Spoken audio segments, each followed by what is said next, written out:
এই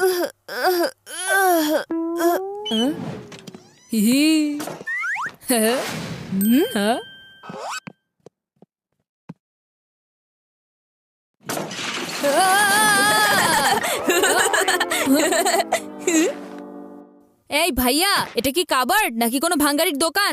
আগে তুমি এটা বলো, তোমার সব জিনিসগুলো আমার রুমের অংশে কেন পড়ে আছে? হ্যাঁ, এটা হলো আমার এরিয়া, কোনো ডাস্টবিন না, বুঝলে? হ্যাঁ, এই নাও।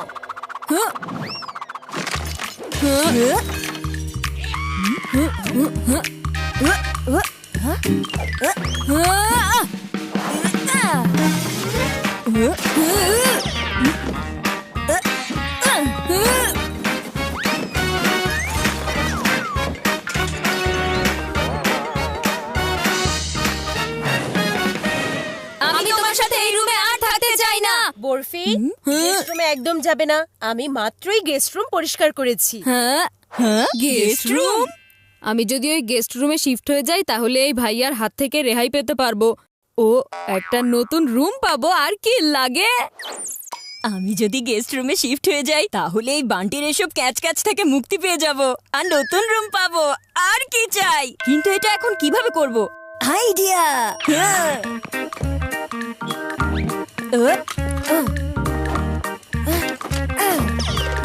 ভাইয়া আমার জিনিসগুলো তুলে জায়গা মতো রাখছে। ওর মাথা ঠিক আছে তো? হ্যাঁ,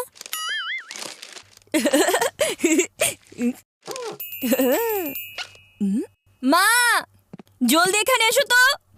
কি হয়েছে? এত চিৎকার করছো কেন? এটা কোনো ঘর নাকি যুদ্ধক্ষেত্র? হ্যাঁ, আমি যতই এই বাড়িটাকে বাস করার উপযুক্ত করি, তোমরা ততই এটাকে চিড়িয়াখানা বানিয়ে ফেলো কেন? মা, যত জিনিস এখানে পড়ে আছে সবগুলো আমার, আর এসব বান্টি ফেলে দিয়েছে। বান্টি, এটা কি সত্যি নাকি? হ্যাঁ মা, কিন্তু আসলে কোনো কিন্তু কিন্তু করবে না। যেহেতু তুমি এসব ফেলেছো, তাই তুমি এগুলো গুছিয়ে রাখবে, ঠিক আছে? আমি কিন্তু মা মা, এই রুম ঠিকঠাক হতে অনেক সময় লাগবে, আর আমার এক্সামের জন্য প্রস্তুতি নিতে হবে। হ্যাঁ, তুমি যদি বলো তাহলে আমি এখন গেস্ট রুমে শিফট হয়ে যাব। ঠিক আছে, তুমি তাহলে শিফট হয়ে যাও। ইয়েস, 6 মেরে দিয়েছি। কিন্তু শুধু ততক্ষণ যতক্ষণ না বান্টি এই রুম গুছিয়ে না ফেলে। তার মানে শুধু আজকের দিনটাই, বুঝেছো? Oh no! শোনো বান্টি, তুমি ভুলে গেছো আমি হচ্ছি বড় ভাই। এত লাফালাফি করো না, শুধুমাত্র একদিনের জন্য গেস্ট রুম পেয়েছো। আরে চিন্তা করো না। ওয়াও,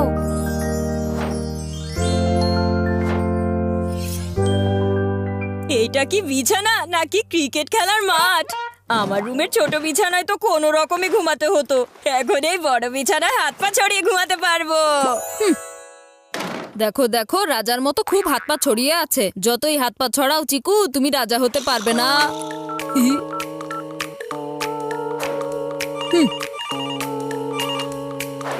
হ্যালো, আমি চিকুর বন্ধু বলছি। চিকু আছে নাকি? বাচ্চারা এত বড় হয়ে গেছে যে ওদের ফোন আসা শুরু হয়ে গেছে। কিছুই বুঝলাম না। এই চিকু, তোমার ফোন এসেছে?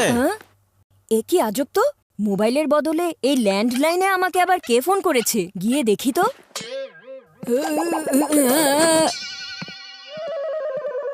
আরে এই নাও চিকু। হ্যালো, কে বলছেন? কোনো আওয়াজ আসছে না কেন? হ্যালো হ্যালো,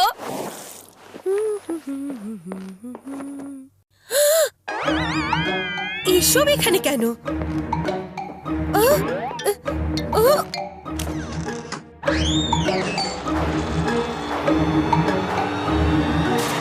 চিকু! কি হয়েছে মা? আমি গেস্ট রুমটাকে প্রাসাদের মতো সাজিয়ে রেখেছিলাম, আর তুমি কিনা এটাকে মাছের বাজার বানিয়ে দিয়েছো। আরে এসব কি? হয়ে গেছে না চিকুর সব কর্মকাণ্ডের পর্দাফাশ। আচ্ছা মা, তোমার আসলেই মনে হয় ও গেস্ট রুমে থাকার মতো মানুষ? একদমই না। কিন্তু মা, আমি কোনো কিন্তু শুনতে চাই না। এখনই গেস্ট রুম খালি করে দাও তুমি। এই যে শোনো, আমি বয়সে ছোট হতে পারি কিন্তু বুদ্ধিতে নয়। ক্লিন বোল্ড হয়ে যাওয়ার পর ব্যাটসম্যান ব্যাক টু প্যাভিলিয়নেই ফিরে যায়। ভাইয়াকে তো গেস্ট রুম থেকে বের করলাম, এখন নিজেকে গেস্ট রুমে ঢোকানোর জন্য তো একটা আইডিয়া ভাবতে হবে।